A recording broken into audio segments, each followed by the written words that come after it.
Welcome to Beyond the Frontline podcast, where your host, U.S. Air Force veteran Donna Hoffmeyer, will help you transition from the front line to the home front. Listen every other Wednesday as we'll bring great conversations, resources, tips, and feel-good stories that will resonate and relate. Now, here's your host, Donna Hoffmeyer. Hey everyone, it's Donna from Beyond the Frontline, and it's another beautiful day. And down here in San Antonio, we're finally hitting fall. And the definition of that for us is that it's now below 80 degrees. So we're all excited about that. So this week, we are going to talk about creative outlets and finding your creative outlet and getting back to your creative outlets. Because, you know, we joined the military, and I would not associate military and creativity in the art sense. We are creative, but I'm talking the art sense. So today I have a very special guest, Noah Smith. He is currently a mailman, which I think is pretty neat. And obviously he was a veteran, but he's a mailman now, and he is a military science fiction author. And he got into themes of leadership, resiliency, the power of human connection, and he loves storytelling. So he uses all his time in active duties when he was a Marine, and he puts these into his stories to create these amazing science fiction, apocalyptic type stories. So we're going to talk about this process today. Noah, welcome. Hello. How are you? I'm good. How are you doing? Thanks for having me. It's good. I'm good. Now you're up in Winfield, Kansas, right? Yes. You're Down up south in Kansas. We were joking about that before we started recording, and he said, "Oh, it's a small town, what, 12,000?" And then I laughed at him and I said, "I'm from northern New Hampshire, and my hometown is 1,300 right now." So I'm like a microcosm of your world up there. Yeah, All right, let's talk. So you did you join the military right out of high school? No, I did not. I tried college for a little bit. I had always thought about joining, and I kind of was like, you know what, I'm gonna give college a try. And then life happened. I started working, and a kid happened, and everything else. And then I just kind of ended at a point where I got to do something. So that's when I eventually enlisted. I would have been 24 when I enlisted. Oh, you were older and joined the Marines at 24? Yes, I did. It's kind of interesting having NCOs that were younger than you, but that's okay. I got used to it. That's a test of patience and reverse mentoring and Oh yeah, it definitely took some getting used to. I got labeled the old man pretty quickly. We'll just say that. Oh, that's funny. What'd you do when you were in the Marines? I was a motor T. We Nice. did transport and vehicle heavy equipment operator, stuff like that. When I deployed to Afghanistan, I actually spent more time in a machine gun turret when I was actually in Afghanistan, working security convoys and stuff, escorting resupply up and down. Oh, wow. Yeah, it was. I had my fair share here and there, but I wasn't a door kicker by any means. But still, I had definitely fair share and came home. I loved the Marines. I missed the Marines. It was something I absolutely was. How long were you always in for? felt like I was meant to do. I just did 4 years. Like I said, I was at a kind of a bad spot with my ex-wife at the time. We had a kid together. Yeah. And as much as I loved the Corps, I missed my daughter a lot, and I just couldn't do another enlistment. I was in North Carolina. She was here in Kansas, and the couple weeks I got to see her every year just wasn't cutting it anymore. Yeah. So I finally got out and came home and went to work, and now I lucked out enough to get a job with the post office shortly after, and I've been there ever since. That's awesome. We run into those choices, you know. I mean, I hear you said something and you're like, yeah, just 4 years. And I hear that a lot from like Vietnam veterans, just 3 years, just 4 years, just 2 years. And, you know, I always come back with the same comment. It's like, you know, that's quality over quantity. And, you know, your 4 years could have made up for somebody's 20 with all the things that occurred, you know what I mean? And so same thing with the Vietnam era veterans. And, you know, I'm like, yeah, but where were you during that time? Oh, well, I deployed twice, 3 times, and I was lucky I made it. I made it back, and my buddies Mhm. didn't. And so yeah, just 4 years. There's a lot behind the just. I think there's always going to be that feeling that you could have done more, and that's always going to be with you regardless. Now, granted, I don't regret my decision at all. She's 17 now, but being away from her at the time was just, I mean, it broke my heart. I couldn't do it anymore. Yeah, yeah, I get that. And we see it a lot, right? Even parents that are not separated. We had good friends that husband and wife, and they both got tagged to deploy at the same time. Yeah. And now their child's with grandma, grandpa for a Yeah. year, so it's a casualty of the jobs, that we run It into. is. So, It is. and we learn to accept it. I taught my kids the same thing, like this is our life. And I know dad's gone often and deploys often. Mhm. And, this is what we've chosen. And, we have to just make the best of that. Yeah, And, absolutely. and like he hit a point and said, yeah, we're out, this is enough on them. And so, yeah, we, Mhm. we made that choice too. So I get it. So you said something when we were in the pre-meet that kind of caught my attention. It always stuck with me. And you said you were very creative, like in high school and when you were Mhm. younger. And then you went in the military. And then, adulting happened, right? You got to pay the Oh, yeah. bills, you got to be dad, you got to, do all those things. But somewhere along the process, what was happening? Because you made the comment, I found it again. Yeah, it was well, I started out like I was that kid, always doodling in his workbooks and Yeah. skateboard on his backpack, kept to himself, just kind of the artsy kid, did a lot of, enjoyed pottery and stuff like that. And of course you'd think going in the Marines would probably be a complete opposite of that. That But at the is same time, exactly what was going. I was a very outdoors kid. I love being outside. I love doing that's was one of my favorite places to be was being outside and doing stuff. I remember I was a latchkey kid. I got home and then we had acres just to go rump, do whatever we wanted to and disappear till we heard a bell going off from dinner bell going off on the front porch telling us to come home. And so that was always in there too. So the Marines, and that was always something that I still enjoyed. Like I was also that kid who, played army in the dirt and crawl around, had GI Joes everywhere. So it was a healthy mix of the two, I think. But I definitely had that art side of myself when I was younger, and I played the guitar a lot. I would try to get band, be a rock star and all that stuff. Thought I was something special, but of course, obviously that stuff changes, and I got really into that in college, and really just kind of I think in college that first year that I attempted. I drank most of that and partied most of that away. I don't even it didn't even function or register. But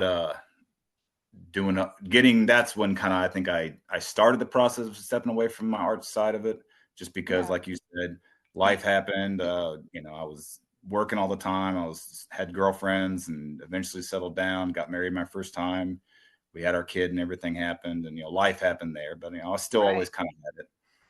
But definitely in the Marines, there was no place for it. I mean, in my eyes, it was like that's just a waste of time. This is my life now. I need to, whatever. I haven't touched my guitars. I've got one left. I've sold everything else. I've got one left downstairs in the basement. I don't think I've touched it for years. It's just kind of is there. Um, I Oh, gave wow. I gave another one to my oldest daughter. She kind of messes with it. She's definitely taken that art side from me. She does all sorts of stuff. I enjoy watching her with her. She loves pottery and painting and stuff. And I just tell her, hey, just as long as you got an actual career, you do whatever you want. That's awesome. But yeah, it Potter we slowed down. Pottery, that's one thing I tried and I fell in Mhm. love with it. And I was ready to you know, get all the equipment and bring it to the house. Mhm. I mean, it's not cheap. And No. I had to think through that process a little bit before I did it. But I really got lost in time doing Mhm. pottery. Like I just 2 hours, like 5 minutes to me. I was like, wow. Yeah. But that Yeah, that whole she definitely is real into it. I enjoy watching her do it, and it definitely reminds me of me at that age. Hopefully not nearly as many mistakes and partying and all that crap. Hope maybe we can kind of swing away from that this time around, but I yeah. definitely see that in me. But like in the Marines, there wasn't time for that. It wasn't Yeah. what I was there for. Like, I don't even remember doodling on stuff. And even the small stuff, I just didn't have a place for me anymore. And I kind of just took on a different life, and this is my new life. And that was it. And I didn't really think about it. It was It, more like concentrating on the outside, being outside, doing stuff outside. That kind of took over, on my weekends, I was out fishing now instead of doing other stuff. So, well, yeah, that's fair. I mean, it's like almost a different outlet. Because I was going to ask the question, do you think that you were more in survival mode, like in the sense of like deploying and kind of being in tenuous situations? Or I think you just answered it, like you found a replace, not a replacement, but you let the outdoorsy side come in more. So like you were fishing and that yeah, was, you're, it was what I was concentrating on. It was what we were yeah, doing. That's what my job was. I mean, we were out, we were, in the field all the time doing them. This is where my mindset was at, I guess you could say. yeah, Just everything else didn't matter at that point. Like, right. it used to be really big into, well, it's still followed me. I've always been a sci-fi nerd. I don't think that'll ever change. I love good science fiction, whether it be space travel or zombies. I don't care. I get a kick out of it. I love it. And all the way from when I was a kid till I was in the Marines, I had collections of DVDs and movies. I mean, even on deployment, I was the guy everybody was borrowing DVDs from so they could go back to their bunk and watch whatever. Uh, That's awesome. it So was you're, what, see, you're already like, it's funny to hear you say this because I'm like, oh, you're just building for right in the direction we're going in. Mhm. So creative as a kid, love sci-fi, um, kind of retained the, sci-fi love, creativity, maybe just got put to bed a little bit as far as the art side. Yeah. You had creativity. That's why I was joking in the beginning, like, oh, we're very creative in the military. Don't worry about that. Just may Absolutely. not be in the art side. Um, May not but be how you think, but it's very great. oh, the stories. So, but then, you do you kind of are retaining parts of that, but you lose the art side or tuck it away, and you do your 4 years, you come out, and what are you doing now? Oh, at that point it was I got to find myself again. Like, I had to find where I fit in. That was I think a lot of guys have issues with that, and I had my snags. I had a lot of problems with that. What were At your that point, biggest problems? oh, when I first got back, well, one, it was I came back to a small town where everybody else had left. Hmm. I didn't have anybody around, and like I didn't have my buddies around anymore. I didn't have like none of those guys stuck around. They're all doing their own thing. It'd been 4 years since I'd been in town. My family was here. Well, my mom and dad anyway. My brother was gone. He was Army. He's still in Army. He's going to retire um, out of there, and it definitely was cut off. I felt, and I didn't know what I was going to do. Like, the Marines, I thought was going to be my job for the rest of my life, and here I am now. I got to go look for a house again. I got to go look for a job again. I came back with I had a Chevy Blazer at the time that was packed to the brim with junk, and that's all I had to my name. Yeah, And trying to reestablish myself and rejoin humanity. I had issues with it. I did a lot of drinking, a lot of drinking, yeah, uh, drugs, whatever. It didn't matter. I just was not. I didn't care. It was that time, like, I'd have my kid on the weekends, and that's when I was sober. And then when right. she was gone, it was right back to whatever I was doing. I just didn't useless jobs, whatever, just anything to make a paycheck. Didn't really know where I fit in.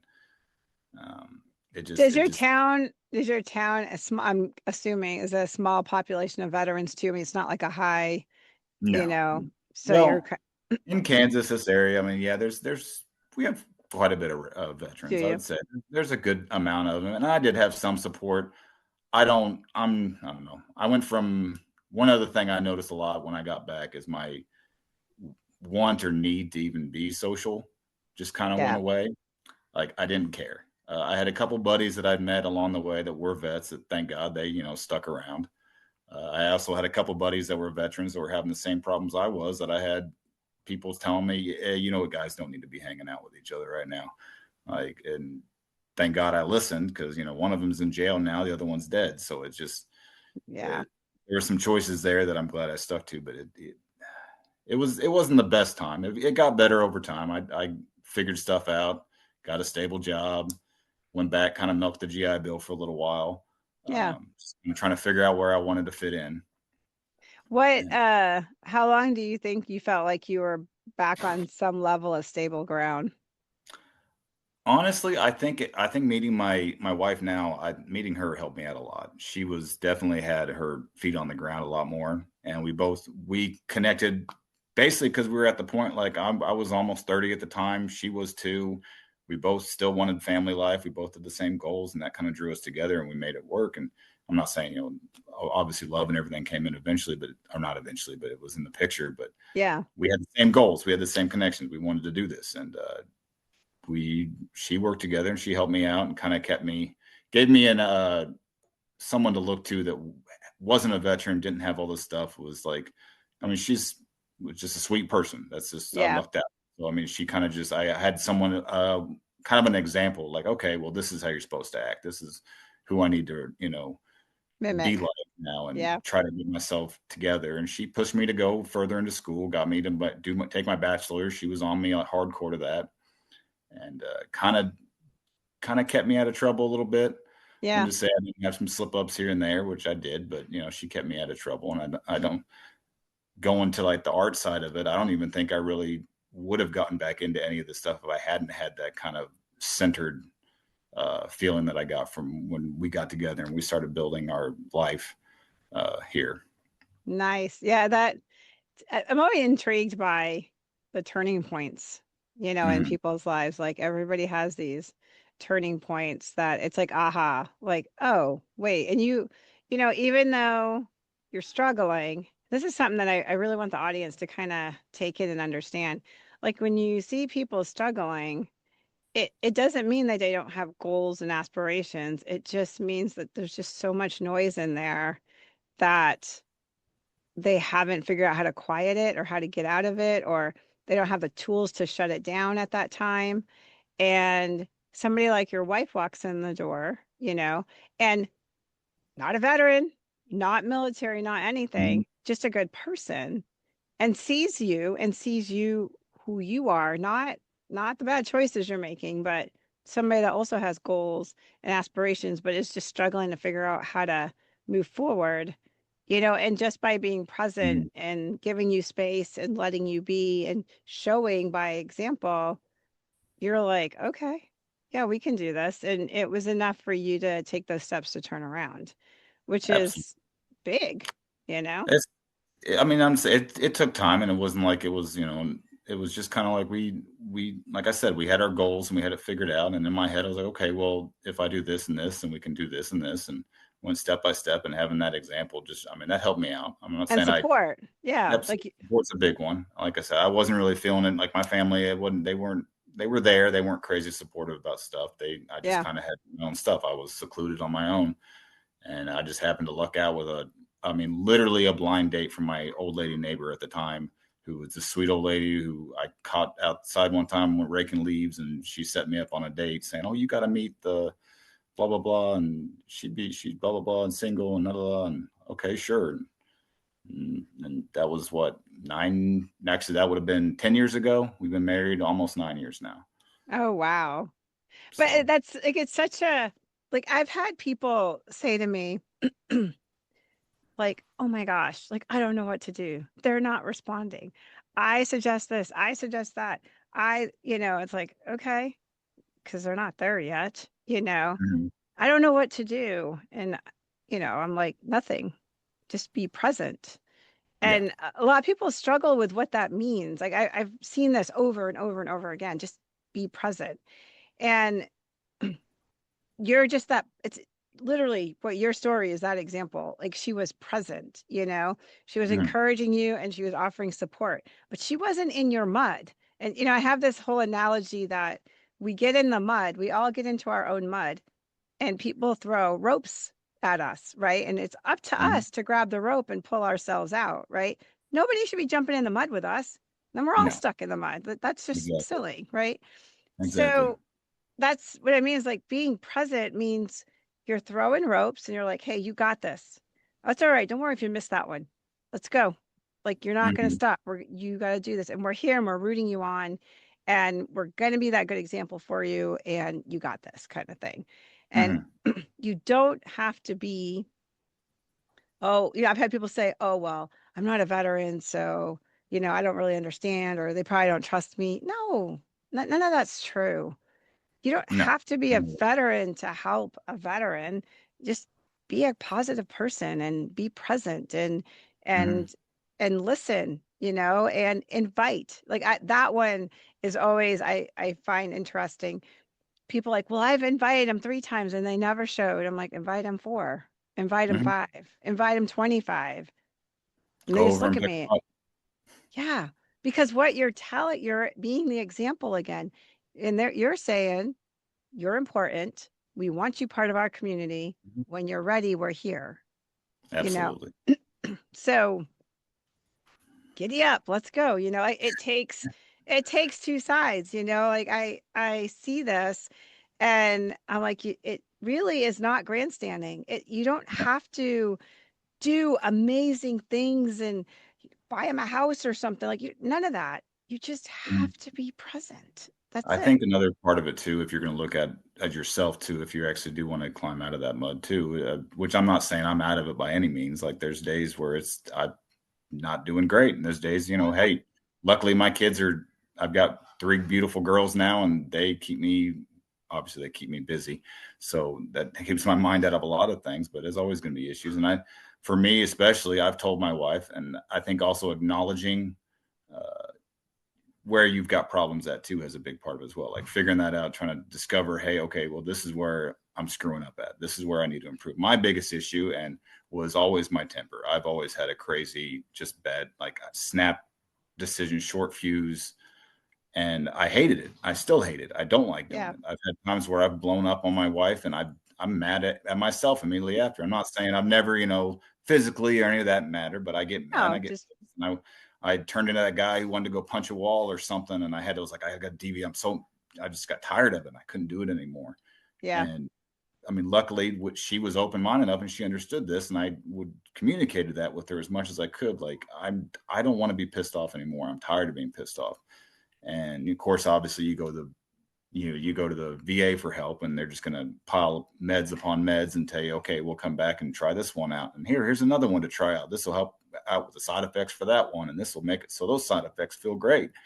And before you know it, you've got, I mean, even my wife pointed it out, how ridiculous these giant, I mean, not pill containers, just jars of meds Oh that they were yeah. selling a month. And it got to the point where I felt better when I just dumped all of it and just stopped. I don't think I answered anything from the VA for the longest time. I stopped taking everything they gave me, and I immediately felt better. Clears But your head up. that's a separate thing altogether. But it's It is, but it's understanding where your faults are at and being willing to take the criticism, I think, is important as well. it is. It is separate. Like that's a whole other story. But it's also on the fringe encompassing of like your story and where things happen. So like if you were on all these meds, could you have moved into any creative process? You know what I So mean? I Like, highly doubt it. Highly doubt it. oh, that's what I mean. And let me tell you that's a common thing. I've had that happen. I had that happen to my child. He has ADHD, and they gave him a med, and it caused some side effects. And they're like, "Oh, here's another med for it." I said, "Yeah, no, that's not happening." Immediately, I looked at him. I'm like, "It's an 8-year-old. We're not doing that." Yeah. And she just like looked at me, and I'm like, "Yeah, no." Because that's exactly what happens. The side effect has a side effect, and here's a pill for the side effect, and there you go. And now you're in cartons of medication and like can't figure out how to get out of that. So clearing your mind up, that's the kind of the whole point is like, you found support, you found somebody that helped you, inspire you to reach your goals and helped empower you, right? Um, able to get off these medications to kind of think straight. And then how long were you out when you started feeling this creative or this urge for the creativity to start going there again? It was, well, definitely was once we were more stable, financially stable too, helped out Yeah. a lot. Careers kind of went way. And of course, we had our girls finally. That was another reason I'd stopped meds, because we had wanted to have kids. And we was like, I don't want these to affect this at all. Like, I Yeah. don't want to be that guy. So did a lot of extra effort to make sure I was like everything was good. I was off the meds. And then we, tried for our girls, and we had our two younger ones, which have been an absolute blessing. But they got to a point where they started getting, we finally got them all out of diapers, and that whole craziness was Oh, kind of yes. behind us. And we were like, okay, so there is a light at the end of this tunnel. And we,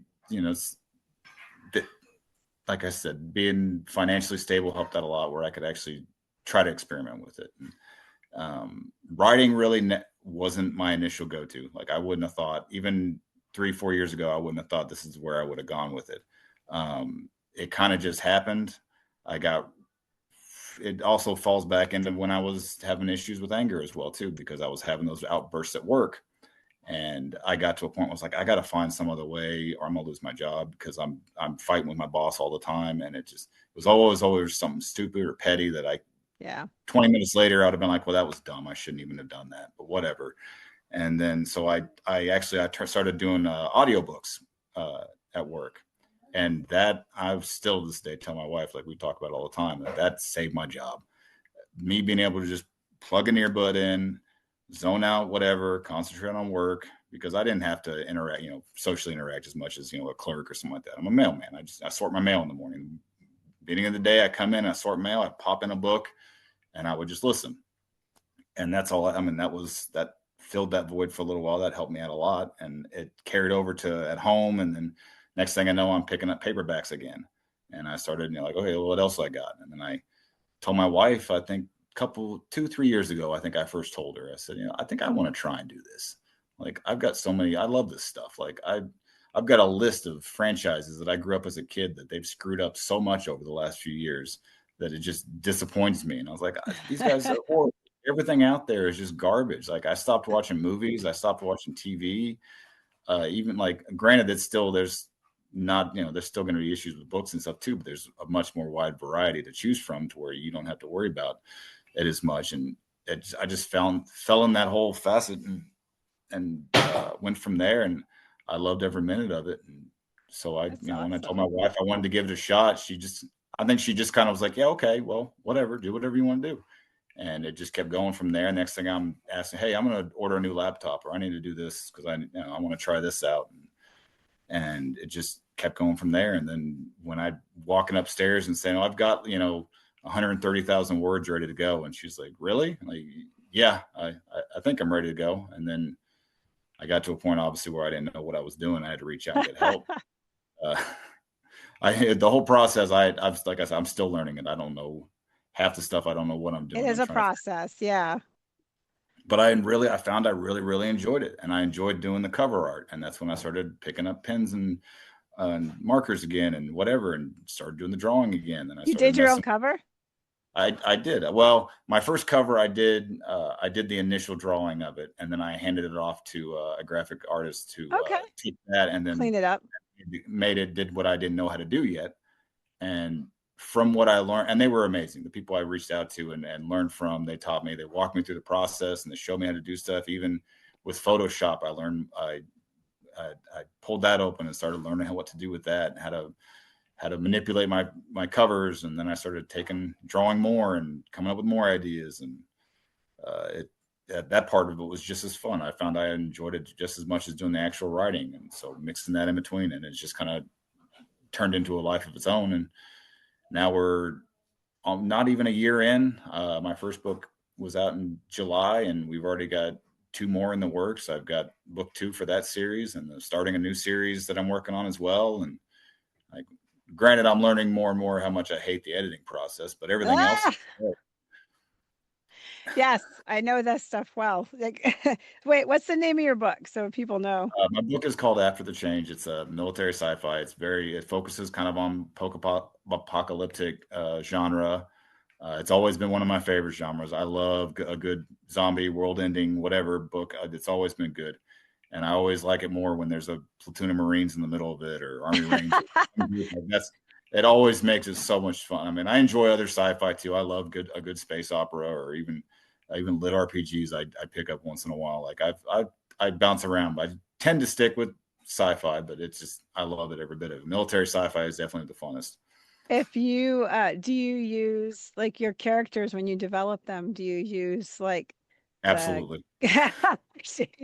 yes, they're all in there. All my buddies.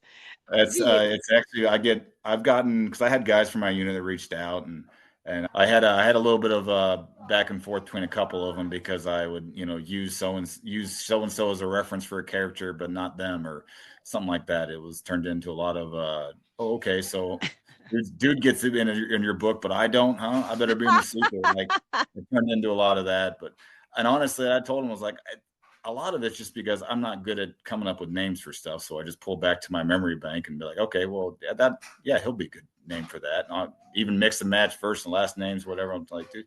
But there's definitely some that uh, I'll combine two or three individuals from my unit, and like, oh, well, that's this guy now, and that's this dude. And Kind of mix and match. reimagine them. Oh yeah, they all pull. I use them all in there. Even the new books, like I've been working on, there's different characters and different variety. All, I guarantee about half of them you could probably find in one of my old unit pictures or something.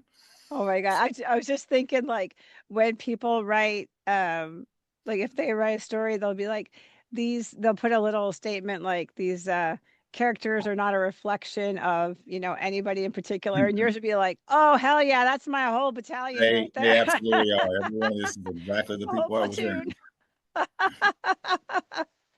You're like they all in there. Oh yeah, everybody was in there. I pulled That's from so all, and even awesome. like some of the people nowadays. Like, I've got characters that I pulled from, my wife, even like a lot of the characters in there, I've pulled different aspects from her that I've mixed in there. Just obviously anything from my experiences, I throw it all in there, because I just it's I really like to focus on the human dialogue and connection when I'm writing too, because I think Yeah. that's so key. And it's just a good dialogue, good uh, characters, and just that can make or break a story so much. I mean, this is my first book is basically a modified zombie book, but I focus on characters more than I do the actual zombies in some chapters. Like, it's more about their life surviving this than it is the world they are in. Right, right. Their particular story. Actually, one of the best books I read, it's a historical fiction, and it's by Ken Follett. And I can't remember the name. He had like two or three, but he writes big Mhm. novels. But what's really cool, when you talked about like focused on the character versus like the environment, he would have like the main character would be multiple main characters. Mhm. So it'd be like, like the monastery, there'd be a monk in there that was a main character, and then there was this family, and then there was a main character within that, and then there was Mhm. this other family, and then there was the parishioners, and then how their lives weaved, and Mhm. then he would go to generations, like it would go from generation to generation, and It's I'm funny like, saying that, dang, 'cause that literally is in a nutshell my first book. see, There's like look at that. I have never I now, granted, I still like any book that's got it, but it's always, you get tired of the same books. Like, you'll get a series and it's the same four special operators that save the day every single book, and at the Yeah. last minute they pull through and they know all the tricks. And I've never been a fan of that. Like, I am a fan of it, but when in my own writings I wanted to kind of stray away from that. I was like, there's so many different stories you can tell, and that's exactly in my first book. That's about 15-year gap between different stories, and you find these different characters who at the time, like, they may have known each other in the beginning, but they've gone off and lived their own lives Oh, and done whatever cool. their story is, and as they go, things happen that affect the other that they never knew happened, but it significantly affected them, but they never know it. And I have one character in particular where he's trying to find his kids pretty much the whole book, and there's times where he ends up helping his kids without even knowing it. Oh, Um, wow. so there, it's that's kind of what I wanted really like to focus on, because, like I said, 007 doesn't always save the day. In my eyes, like, it shouldn't. Like, there's nothing wrong with average Joe doing the right thing in a bad situation, and I But really wanted that more. well, okay, let me ask, did the zombie kill the Marine in any of this?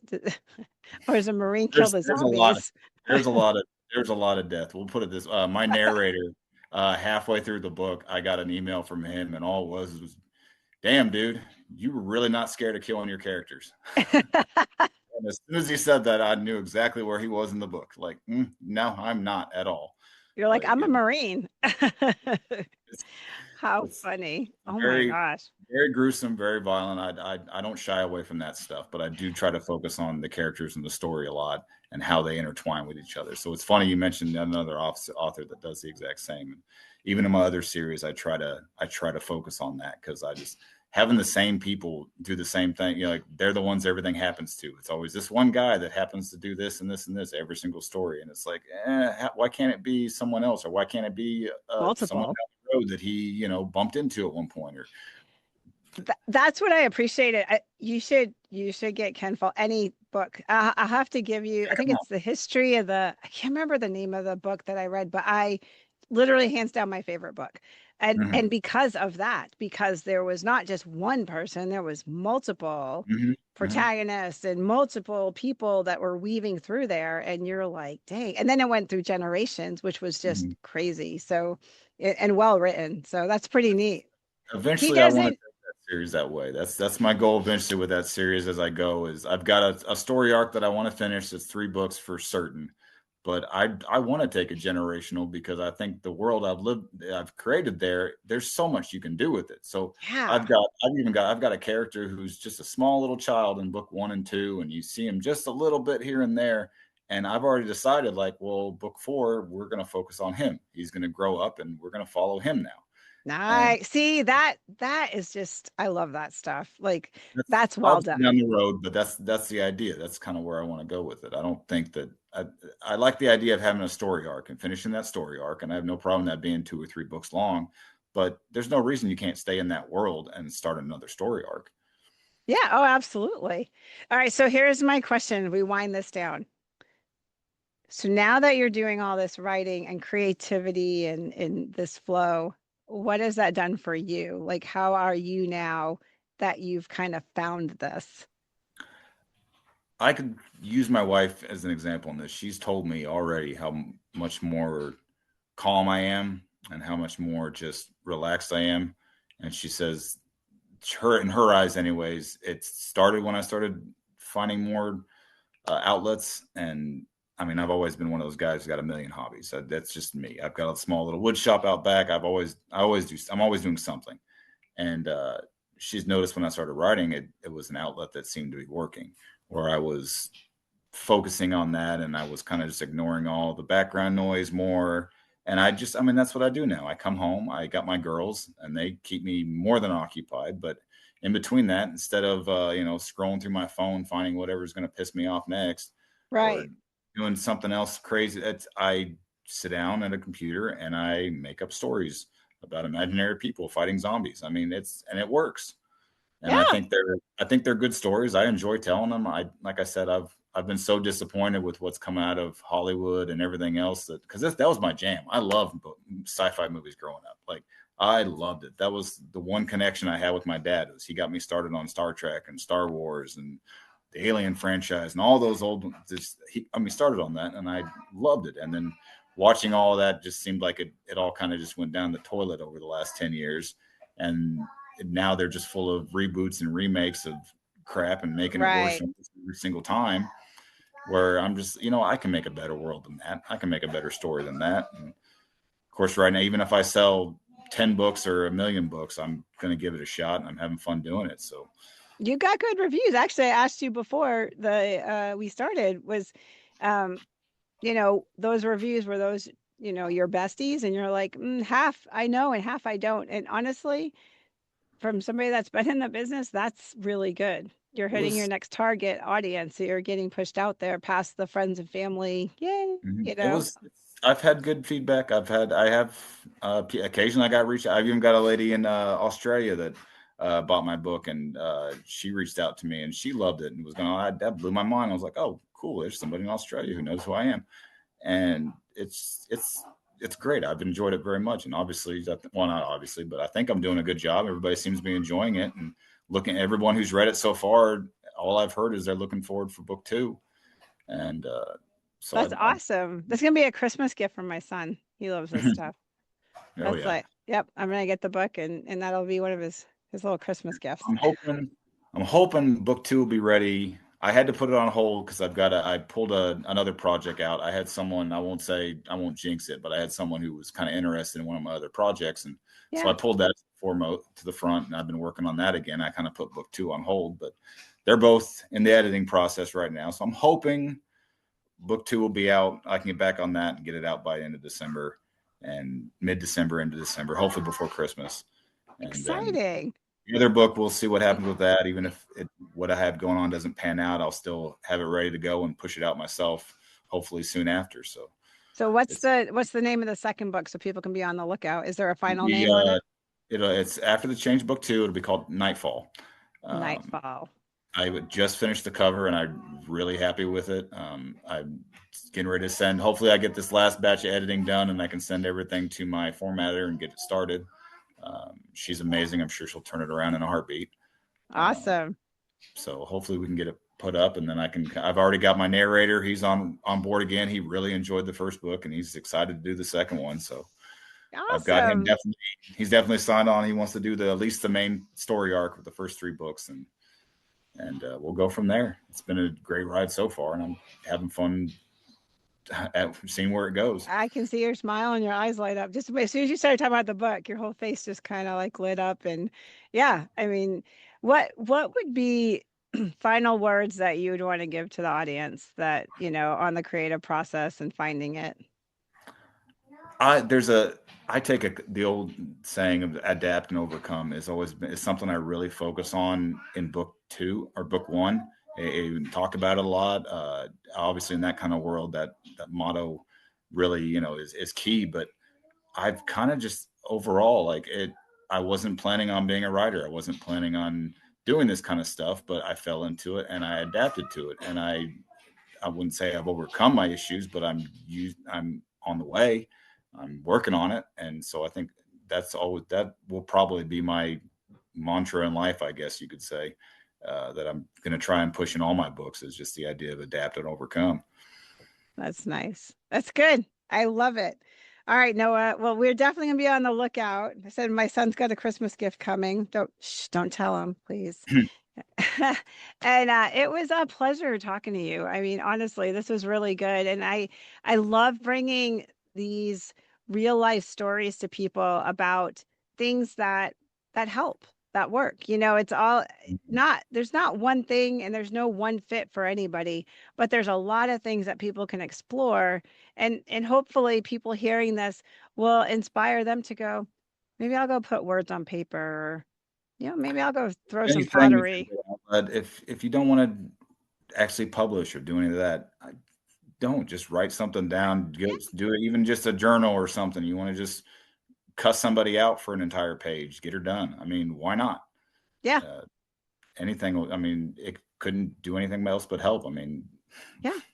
You're writing on paper. Yeah, like exactly right. Like take that chance and just and see what that feels like. And then it might lead you to another step. So, one last thing before we wrap up. You can buy the books on Amazon, is that correct? yes, we have a paperback, cover, Kindle, audiobook. All of it's on there Yeah, right you now. got it all there. And then do you have a website? Yes, my website is www.milsyfy, militarysyfy.com. It's just shortened. And it's right now I've got a list. I've got my first book on there, and I've got links to Amazon from there, and I've got I've got a subscription list you can sign up for that I do monthly newsletters, kind of, well, semi-monthly, whenever whenever I have something new. I've been throwing stuff. But I post all what's coming up next with books, where I'm at, how it's going. Perfect. I'll show all sorts of stuff, from sneak peeks at the cover that I'm working at, and Are just you on whatever. social media too, or? Yes, I'm on social media. Most of it I'm known on my author pages are N.A. Smith on Facebook. Um, you can also just Noah Smith, my actual Facebook page. I'm on both. I post on both about my books and upcoming stuff. Good. I'm on Instagram, TikTok. I'm on there. Perfect. Perfect. That's good. And we have all that. We'll have that in the show notes if people want to go find out where to get his stuff. It'll all be there. So, Noah, thank you so much. This was awesome. Absolutely. I I love love the it. conversation. I love everything that's going on with you, and I'm excited. I'm gonna go read the book. I'll get it for him, but I'll read it first. Please And do, and give me your opinion. I'd love it.